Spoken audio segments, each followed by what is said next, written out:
Here is Colonel Doug Macgregor, a former senior advisor to the Secretary of Defense. Thank you for joining us. Why do you think Putin is doing this? What is his end game? Well, Vladimir Putin is carrying through on something that he's been warning us about, at least for the last 15 years, which is that he will not tolerate U.S. forces or their missiles on his borders, much as we would not tolerate Russian troops and missiles in Cuba. And we ignored him, and he finally acted. He was not going to allow Ukraine under any circumstances to join NATO. And what's happened now is that the battle in eastern Ukraine is really almost over. All the Ukrainian troops there have been largely surrounded and cut off. You have a concentration down in the southeast of 30 to 40,000 of them. And if they don't surrender within the next 24 hours, I suspect that the Russians will ultimately annihilate them. That's why Zelensky is meeting with Putin's representatives right now. The game is over. And he's going to have to negotiate the best deal he can get. And we've already told him, the President of the United States has, that if he opts for neutrality for Ukraine, we'll back him. And I think that Vladimir Putin will do that for Western Ukraine. That is the Ukraine beyond the Dnieper River. But behind it in the east, where he is now, I'm not sure what he has planned there, whether he forms another republic, annexes it into Russia, because historically it has been Russian.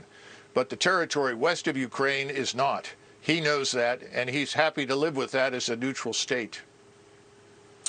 I am not a military expert. I'm not even an expert on geography. But if he takes Ukraine and Ukraine abuts Poland, then he's going to have a NATO country abutting him. So if that's what he doesn't want, then isn't he going to just have to keep going until he runs out of NATO countries?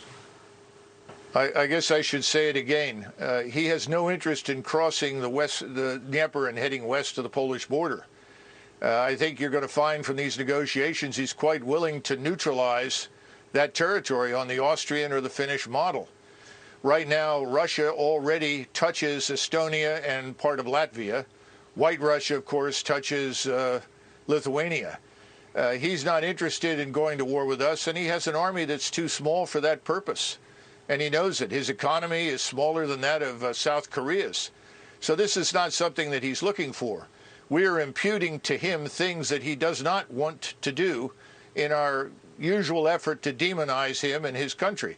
We need to remember that Ukraine is fourth from the bottom of 158 countries in the world as corrupt. Russia is perhaps 3 or 4 places above them.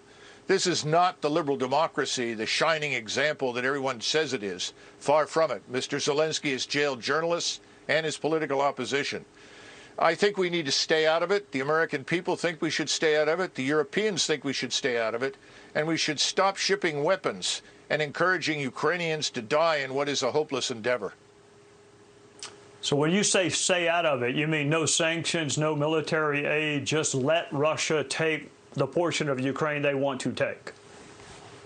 Yes, absolutely. I see no reason why we should fight with the Russians over something that they have been talking about for years. We simply chose to ignore it.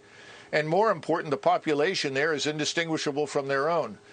You know, the thing that's so disturbing is that on the one hand, we will not send our forces to fight, but we are urging Ukrainians to die pointlessly in a fight they can't win.